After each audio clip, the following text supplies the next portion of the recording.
Chapter 3. Mental Transmutation.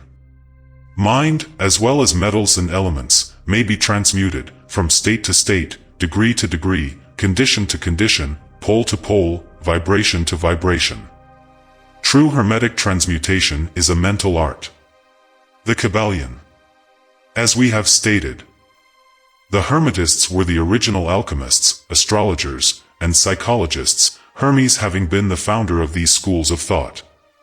From astrology has grown modern astronomy, from alchemy has grown modern chemistry, from the mystic psychology has grown the modern psychology of the schools. But it must not be supposed that the ancients were ignorant of that which the modern schools presume to be their exclusive and special property. The records engraved on the stones of ancient Egypt show conclusively that the ancients had a full comprehensive knowledge of astronomy. The very building of the pyramids showing the connection between their design and the study of astronomical science. Nor were they ignorant of chemistry, for the fragments of the ancient writings show that they were acquainted with the chemical properties of things.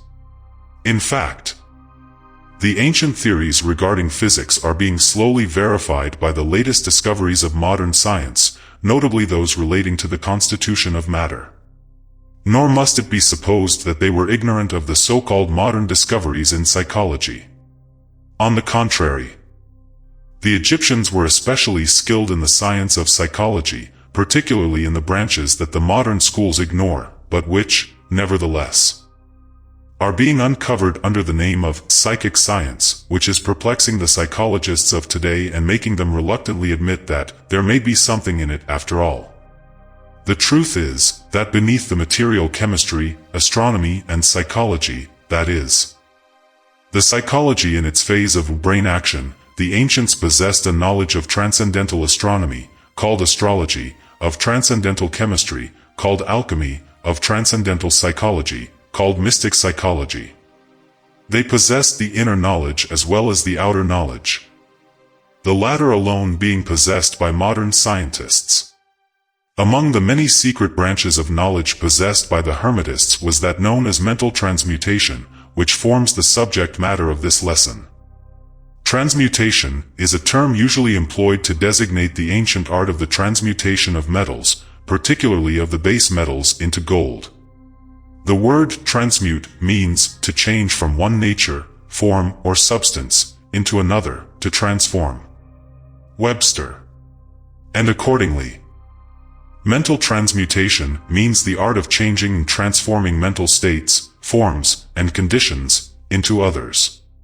So you may see that mental transmutation is the art of mental chemistry, if you like the term, FORM of practical mystic psychology. But this means far more than appears on the surface. Transmutation, alchemy, or chemistry on the mental plane is important enough in its effects, to be sure, and if the art stopped there it would still be one of the most important branches of study known to man. But this is only the beginning. Let us see why. The first of the 7 Hermetic principles is the principle of mentalism, the axiom of which is, the all is mind, the universe is mental, which means that the underlying reality of the universe is mind. And the universe itself is mental, that is, existing in the mind of the all.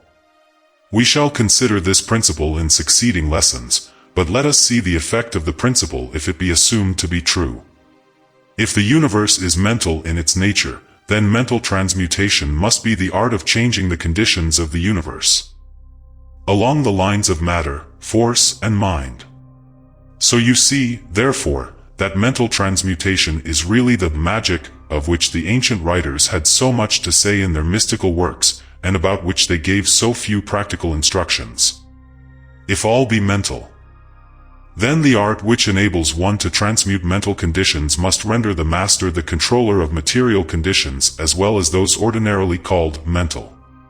As a matter of fact, none but advanced mental alchemists have been able to attain the degree of power necessary to control the grosser physical conditions, such as the control of the elements of nature, the production or cessation of tempests, the production and cessation of earthquakes and other great physical phenomena. But that such men have existed, and do exist today, is a matter of earnest belief to all advanced occultists of all schools. That the masters exist and have these powers, the best teachers assure their students, having had experiences which justify them in such belief and statements. These masters do not make public exhibitions of their powers, but seek seclusion from the crowds of men, in order to better work their way along the path of attainment. We mention their existence, at this point, merely to call your attention to the fact that their power is entirely mental, and operates along the lines of the higher mental transmutation, under the Hermetic principle of mentalism. The universe is mental, the Kybalion. But students and Hermetists of lesser degree than masters, the initiates and teachers, are able to freely work along the mental plane, in mental transmutation. In fact, all that we call psychic phenomena, mental influence, mental science, new thought phenomena, etc., operates along the same general lines. For there is but one principle involved, no matter by what name the phenomena be called. The student and practitioner of mental transmutation works among the mental plane, transmuting mental conditions, states, etc., into others, according to various formulas, which are more or less efficacious. The various treatments, affirmations, denials, etc., of the schools of mental science are but formulas, often quite imperfect and unscientific, of the Hermetic art. The majority of modern practitioners are quite ignorant compared to the ancient masters, for they lack the fundamental knowledge upon which the work is based. Not only may the mental states, etc., of oneself be changed or transmuted by Hermetic methods, but also the states of others may be, and are, constantly transmuted in the same way, usually unconsciously, but often consciously by some understanding the laws and principles. In cases where the people affected are not informed of the principles of self-protection. And more than this, as many students and practitioners of modern mental science know, every material condition depending upon the minds of other people may be changed or transmuted in accordance with the earnest desire, will, and treatments of the person desiring changed conditions of life. The public are so generally informed regarding these things at present, that we do not deem it necessary to mention the same at length, our purpose at this point being merely to show the Hermetic principle and art underlying all of these various forms of practice, good and evil.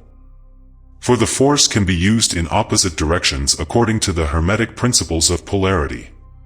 In this little book we shall state the basic principles of mental transmutation, that all who read may grasp the underlying principles, and thus possess the master key that will unlock the many doors of the principle of polarity.